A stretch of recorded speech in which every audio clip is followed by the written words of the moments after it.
দর্শক, আপনারা কি কখনো দেখেছেন একটা বিশাল বড় অহংকারী সাম্রাজ্য যখন তার পতনের দিকে এগিয়ে যায় তখন তারা কিভাবে বাইরের শত্রুর কাছে মার খেয়ে নিজেদের ভিতরেই কামড়াকামড়ি শুরু করে? আপনারা কি কখনো কল্পনা করতে পেরেছিলেন যে যে আমেরিকা সারা বিশ্বকে গণতন্ত্র আর ঐক্যের সবক দেয়, সেই আমেরিকার ভিতরে আজ এমন এক গৃহযুদ্ধ শুরু হয়েছে যে খোদ মার্কিন প্রেসিডেন্ট তার নিজ দলের সিনেটরদের সাথে চিৎকার করে ঝগড়া করছেন? যদি আপনি মনে করে থাকেন যে আমেরিকার পলিটিক্যাল সিস্টেম এখনও আগের মতোই শক্তিশালী এবং তারা চাইলেই পুরো বিশ্বকে তাদের ইশারায় নাচাতে পারে, তাহলে আমি বলবো আপনারা জিওপলিটিক্যাল দাবার বোর্ডের সবচেয়ে করুণ পতনটা মিস করে যাচ্ছেন। আজ আমি আপনাদের সামনে গতকাল ঘটে যাওয়া ওয়াশিংটন ডিসির অন্দরমহলের এমন এক ভয়াবহ রাজনৈতিক ভূমিকম্পের চিত্র তুলে ধরব, যা শুনলে আপনারা বুঝতে পারবেন যে পশ্চিমাদের তৈরি করা এই তথাকথিত সুপার পাওয়ার এখন আক্ষরিক অর্থেই খাদের একেবারে শেষ কিনারায় দাঁড়িয়ে আছে। তাই আজকের এই পুরো আলোচনাটি খুব মনোযোগ দিয়ে এবং একদম লজিক্যালি শুনতে হবে। দেখুন, আপনারা যারা আমার আগের বিশ্লেষণগুলো খুব গভীরভাবে ফলো করেন তারা খুব ভালো করেই জানেন যে গত কয়েকদিনে গ্লোবাল পলিটিক্সে কি ভয়াবহ সব ঘটনা ঘটে গেছে। আপনারা জানেন যে বিশ্ব অর্থনীতি এবং নিজেদের ডোমেস্টিক পলিটিক্স বাঁচাতে ডোনাল্ড ট্রাম্প বাধ্য হয়েছেন ইরানের সাথে একটা চুক্তিতে যেতে। তারা ইরানের উপর থেকে তেলের স্যাংশন তুলে নিয়েছে, $300 বিলিয়ন মতো ফ্রিজ হওয়া ফান্ড রিলিজ করার পুরোপুরি পাকাপাকি ব্যবস্থা করে দিয়েছে। এই চুক্তির পর ইসরায়েলের ভিতরে কি অবস্থা হয়েছিল সেটাও আমরা দেখেছি। ইসরায়েলি নেতারা পাগলের মতো আমেরিকাকে গালিগালাজ করছিল।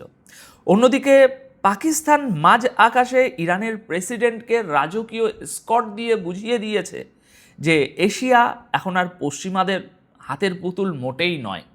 এই যে নন ওয়েস্টার্ন দেশগুলোর এক হওয়া এবং আমেরিকার পিছু হটা, এটা শুধু মধ্যপ্রাচ্যেই সীমাবদ্ধ থাকেনি।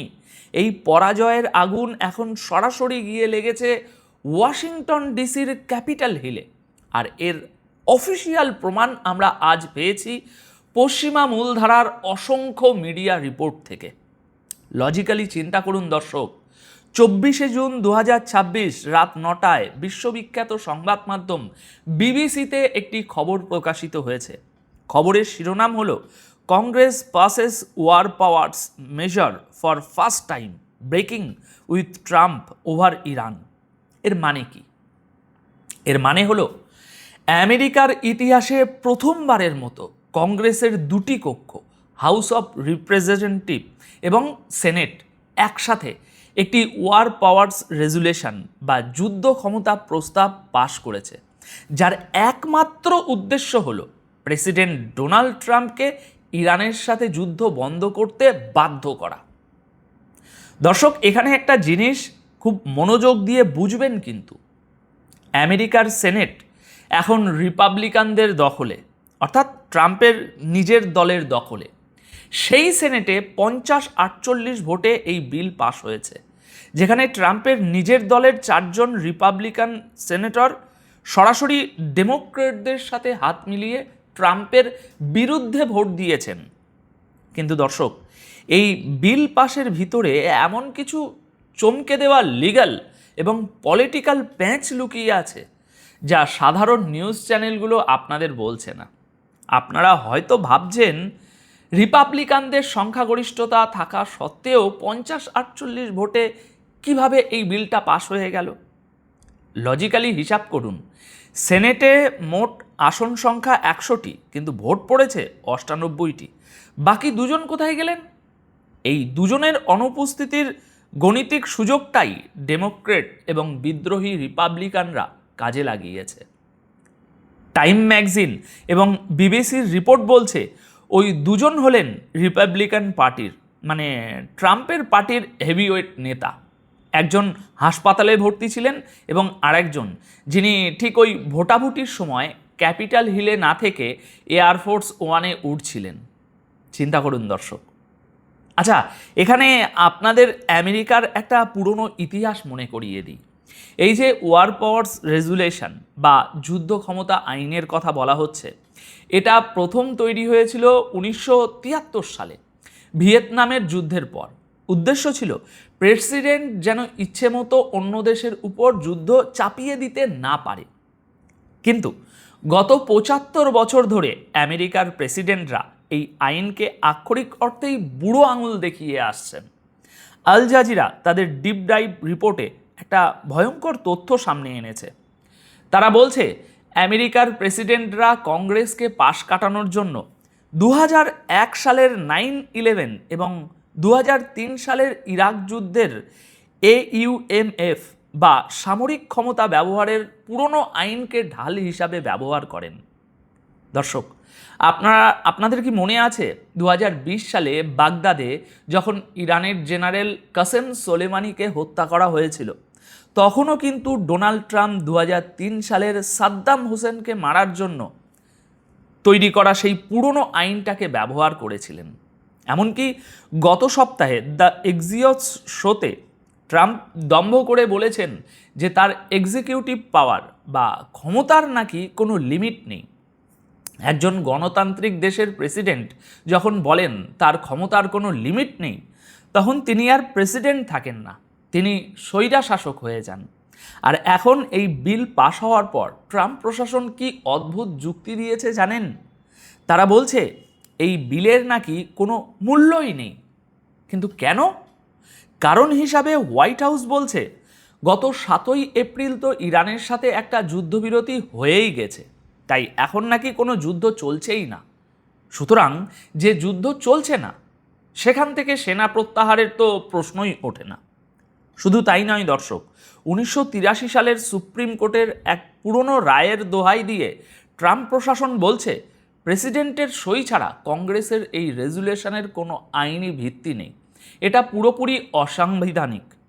অর্থাৎ যে আমেরিকা সারা বিশ্বকে আইনের শাসনের লেকচার দেয়, অন্যান্য দেশে গণতন্ত্র শেখানোর নামে বোমা মারে, সেই স্বাধীন দেশের জনগণ দ্বারা নির্বাচিত প্রেসিডেন্টকে রাত দুপুরে ডাকাতের মতো তুলে নিয়ে আসে, তারা নিজেদের কংগ্রেসের পাশ করা বিলকেই আস্থা করে ছুঁড়ে ফেলার পায়তারা করছে। আপনারা কি বুঝতে পারছেন এটা ঠিক কত বড় একটা জিওপলিটিক্যাল ফেলিওর? আল জাজিরার 24 জুন 2026 একটি রিপোর্ট অনুযায়ী ইরানের বিরুদ্ধে যুদ্ধ বন্ধ করার জন্য এটা ছিল কংগ্রেসের 10ম চেষ্টা। এর আগে বারবার ট্রাম্প পার পেয়ে গেছেন, কিন্তু এবার আর পারলেন না। কেন? কারণ আমেরিকার জনগণ এবং রাজনীতিবিদরা এখন বুঝে গেছে যে এই যুদ্ধটা জেতা আমেরিকার পক্ষে সম্ভব নয়। আল জাজিরা জানাচ্ছে রয়টার্সের একটা জরিপে দেখা গেছে মাত্র 24% আমেরিকান মনে করে যে ইরানের সাথে এই যুদ্ধের কোনো সার্থকতা ছিল। অর্থাৎ 76% মানুষ এই যুদ্ধের বিরুদ্ধে। ডেমোক্র্যাট নেতা চাক শুমার তো সরাসরি বলেছেন, ট্রাম্প বলেছিলেন তিনি ইরানের উপর ম্যাক্সিমাম প্রেশার দেবেন, কিন্তু তিনি আমেরিকানদের উপহার দিয়েছেন ম্যাক্সিমাম কনফিউশন, ম্যাক্সিমাম কেওস এবং ম্যাক্সিমাম কস্ট। এটা শুধু একটা রাজনৈতিক বক্তব্য নয় দর্শক, এটা হলো আমেরিকার ভিতরে তৈরি হওয়া চরম ফ্রাস্ট্রেশন বা হতাশার বহিঃপ্রকাশ। এবার আসুন দেখি এই যুদ্ধের পিছনের আসল অর্থনৈতিক চালটা কি। 24 জুন 2026 ভারতীয় সময় বিকেল 3টে টাইমস ম্যাগাজিনে একটি অত্যন্ত গুরুত্বপূর্ণ রিপোর্ট প্রকাশিত হয়েছে। এখানে বলা হচ্ছে ট্রাম্প প্রশাসন এখন কংগ্রেসের কাছে ইরানের যুদ্ধের খরচ মেটানোর জন্য প্রায় $80 বিলিয়ন বা $8,000 কোটি অতিরিক্ত ফান্ড চাইছে। দর্শক, একটু ভেবে দেখুন, যখন 28 ফেব্রুয়ারি আমেরিকা এবং ইসরায়েল মিলে এই যুদ্ধটা শুরু করেছিল, তখন পেন্টাগন বুক ফুলিয়ে বলেছিল যে প্রথম সপ্তাহে তাদের খরচ হবে মাত্র $11 বিলিয়ন। কিন্তু এখন centre for strategic and international strategy বলছে এই যুদ্ধের খরচ ইতিমধ্যেই $40 বিলিয়ন ছাড়িয়ে গেছে, আর এখন তারা চাইছে আরও $80 বিলিয়ন। যে আমেরিকার সাধারণ মানুষ এখন মুদ্রাস্ফীতির কারণে বাজারে গিয়ে নিত্য প্রয়োজনীয় জিনিস কিনতে পারছে না, হাইফাই করছে, যাদের তেলের দাম আকাশ ছোঁয়া, সেই আমেরিকার পলিটিশিয়ানরা এখন বুঝতে পারছে যে এই $80 বিলিয়ন যদি তারা আবার ট্রাম্পকে দেয়, তাহলে আগামী নভেম্বরের মিড টার্ম ইলেকশনে আমেরিকার জনগণ তাদের একেবারে জুতো পেটা করে ক্ষমতা থেকে নামিয়ে দেবে। তাই ট্রাম্পের নিজের দলের লোকেরাই এখন তার সাথে বেইমানি করতে বাধ্য হচ্ছে নিজেদের রাজনৈতিক কেরিয়ার বাঁচাতে। কিন্তু দর্শক, এই চরম অপমানের পর ডোনাল্ড ট্রাম্পের রিয়াকশন কি ছিল জানেন? সেটা তো শুনতে ইচ্ছা করছে, তাই না? তিনি কি একজন সুপার পাওয়ারের প্রেসিডেন্টের মতো আচরণ করেছেন? একদমই নয়। তিনি আচরণ করেছেন একজন দিশেহারা মানুষের মতো। 24শে June 2026 5:52 the Times of Israel এবং 8:44 দ্য জেরুজালেম পোস্টে ট্রাম্পের ট্রুথ সোশ্যাল পোস্ট নিয়ে একটি খবর প্রকাশিত হয়েছে। ট্রাম্প ওই 4জন রিপাবলিকান সেনেটকে সরাসরি ফর রিপাবলিকান লুজার্স বা 4জন পরাজিত গর্দভ বলে গালি দিয়েছেন। তিনি ডেমোক্র্যাটদের নাম বিকৃত করে বলেছেন ডেমোক্র্যাটস, মানে তারা সবাই বোকা। ট্রাম্প তার পোস্টে দম্ভ করে লিখেছেন, আমি ইরানকে দড়ির উপর ঝুলিয়ে দিয়েছি, অন দ্য রোপস। তারা এখন আমেরিকার প্রেসিডেন্টকে সম্মান করছে। আর ঠিক এই সময়েই সেনেট এমন একটা অর্থহীন বিল পাশ করে শত্রুদের সুবিধা করে দিল। দর্শক, আপনারা কি এই কথার পিছনের আসল ভণ্ডামিটা ধরতে পারছেন? ট্রাম্প বলছেন তিনি নাকি ইরানকে দড়িতে ঝুলিয়ে দিয়েছেন। যদি ইরান দড়িতে ঝুলেই থাকে, তাহলে আপনি কেন ইরানের সাথে যুদ্ধবিরতি চুক্তিতে সই করলেন? কেন আপনি $300 বিলিয়ন ফান্ড রিলিজ করার ব্যবস্থা করলেন? কেন আপনি ইরানের তেলের উপর থেকে সমস্ত স্যাংশন তুলে নেওয়ার মেমোরান্ডাম অফ আন্ডারস্ট্যান্ডিংয়ে সই করলেন? ইসরায়েলি পত্রিকা দ্য জেরুজালেম পোস্ট জানাচ্ছে, ট্রাম্প দম্ভ করে বলেছেন যে হরমুজ প্রণালী দিয়ে 19 মিলিয়ন ব্যারেল তেল পাস হয়ে গিয়েছে, যা নাকি ইতিহাসের সর্বোচ্চ। কিন্তু ট্রাম্প এই কথাটা বলছেন না যে এই 19 মিলিয়ন ব্যারেল তেল পাস হয়েছে কারণ ইরান দয়া করে হরমুজ প্রণালী খুলে দিয়েছে। আমেরিকা জোর করে খুলতে পারেনি।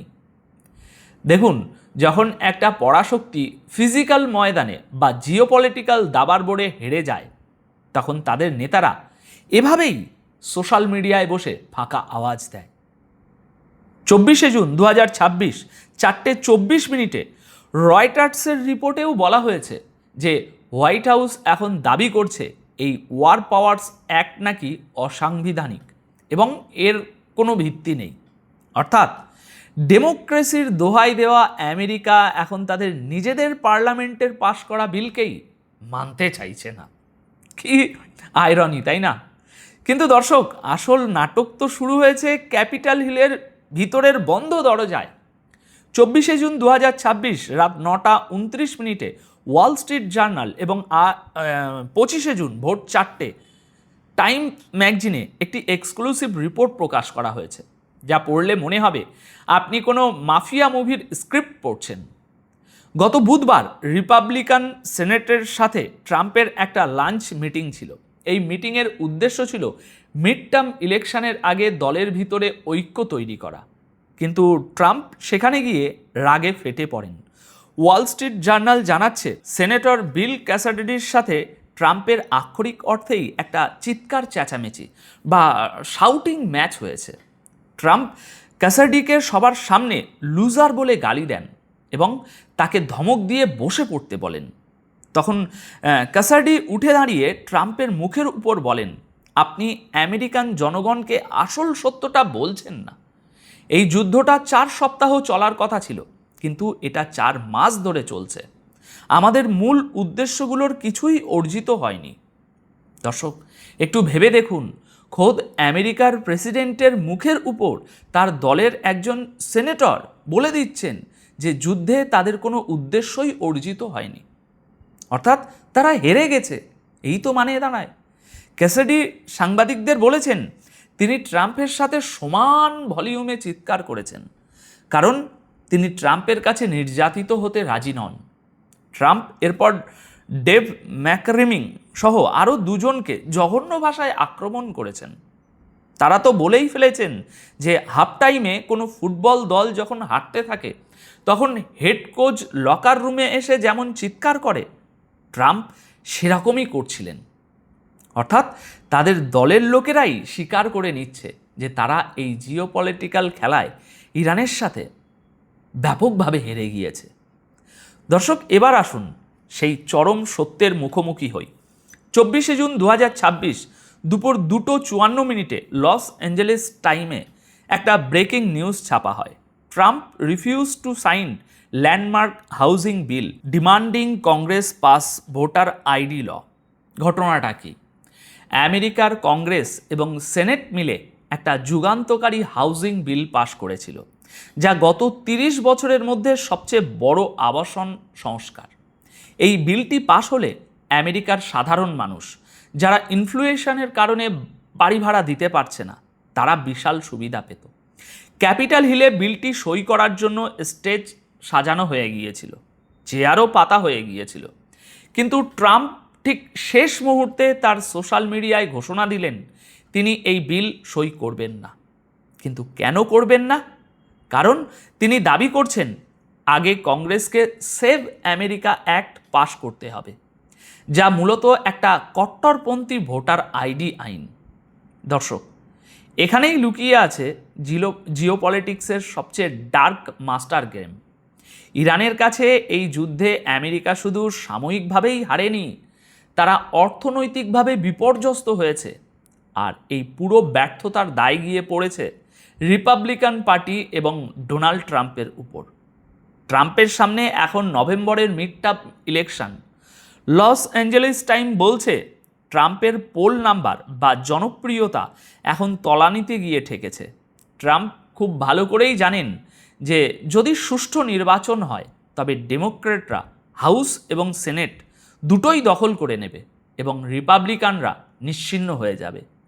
এই পরাজয় ঠেকানোর একমাত্র উপায় হলো সেভ আমেরিকা অ্যাক্ট পাশ করা, যার মাধ্যমে মেল ইন ভোটিং বাতিল করা হবে এবং ভোটার আইডির নামে এমন সব নিয়ম করা হবে যাতে ডেমোক্রেট ভোটাররা, বিশেষ করে সাধারণ এবং গরিব মানুষেরা ভোট দিতে না পারে। কিন্তু সেনেটে এই বিল পাশ করার মতো 60টি ভোট ট্রাম্পের নেই। তাই তিনি আক্ষরিক অর্থেই আমেরিকার সাধারণ মানুষের ভাগ্যকে, তাদের আবাসনকে জিম্মি করেছেন। তিনি বলছেন, হয় তোমরা আমার ইলেকশন জেতার বিল পাশ করো, না হলে আমি আমেরিকার গরিব মানুষকে রাস্তায় ফেলে রাখব। দর্শক, আপনারা কি কানেকশনটা ধরতে পারছেন? ইরান এবং নন ওয়েস্টার্ন দেশগুলো কোনো পারমাণবিক বোমা না মেরেই আমেরিকার ভিতরে এমন একটা পলিটিক্যাল এবং ইকোনমিক চেইন রিয়াকশান তৈরি করেছে যে খোদ আমেরিকার প্রেসিডেন্ট এখন নিজের দেশের মানুষের বিরুদ্ধেই যুদ্ধ ঘোষণা করতে বাধ্য হচ্ছেন বা যুদ্ধ ঘোষণা করেছেন। আমরা যারা পশ্চিমা বিরোধী তারা আজ প্রমাণ করে দিয়েছি যে আপনি যদি শত্রুকে ইকোনমিক চোক পয়েন্টে, যেমন হরমুজ প্রণালীতে আটকে দিতে পারেন, তাহলে সেই শত্রুর সাম্রাজ্য ভিতর থেকেই ধসে পড়বে। আজকে ওয়াশিংটন ডিসিতে যা হচ্ছে, সেনেটের বিদ্রোহ, প্রেসিডেন্টের গালিগালাজ, নিজেদের বিল আটকে দেওয়া, এগুলো কোনো সুস্থ বা বিজয়ী দেশের লক্ষণ নয়। এগুলো হলো রোমান সাম্রাজ্যের পতনের আগে যেমন গৃহদাহ শুরু হয়েছিল, ঠিক তার আধুনিক রূপ। দর্শক, সত্যি বলছি, আমরা একটা নতুন বিশ্বের একদম নতুন একটা অধ্যায়ে প্রবেশ করেছি, যেখানে আমেরিকার আধিপত্যের সূর্যাস্ত হচ্ছে শুধু সামরিক ময়দানে নয়, তাদের নিজেদের রাজনৈতিক ময়দানেও। আজ ট্রাম্প যে আচরণ করছেন সেটা প্রমাণ করে যে পশ্চিমা বিশ্বের ভণ্ডামি এবং ডাবল স্ট্যান্ডার্ড এখন বুমেরাং হয়ে তাদের দিকেই ফিরে এসেছে। এখন আপনাদের কাছে আমার প্রশ্ন, দর্শক, আপনাদের কি মনে হয়, ট্রাম্প কি এই হাউজিং বিল আটকে রেখে সত্যিই মিড টার্ম ইলেকশন জিততে পারবেন, নাকি আমেরিকার সাধারণ মানুষ এই জিওপলিটিক্যাল এবং ইকোনমিক পরাজয়ের জবাব ব্যালট বক্সে দেবে? আর এই যে আমেরিকার ভিতরের গৃহযুদ্ধ, এটা কি ইরান, চীন এবং রাশিয়ার মতো দেশগুলোকে আগামী দিনে আরও বড় কোনো দাবার চাল দেওয়ার সুযোগ করে দিচ্ছে? লজিক্যালি চিন্তা করুন এবং আপনাদের মূল্যবান মতামত অবশ্যই নিচে কমেন্ট করে জানান। সাধারণ মিডিয়া কখনোই আপনাদের সামনে খবরের এই ভিতরের কানেকশানগুলো, এই বিশ্লেষণগুলো এভাবে তুলে ধরবে না। তাই সত্যটাকে ছড়িয়ে দিতে এই ভিডিওটি বেশি বেশি শেয়ার করুন। আপাতত এই প্রতিবেদন তাহলে এখানেই শেষ করছি। সবাই খুব ভালো থাকবেন, সুস্থ থাকবেন। ধন্যবাদ আপনাদের সকলকে।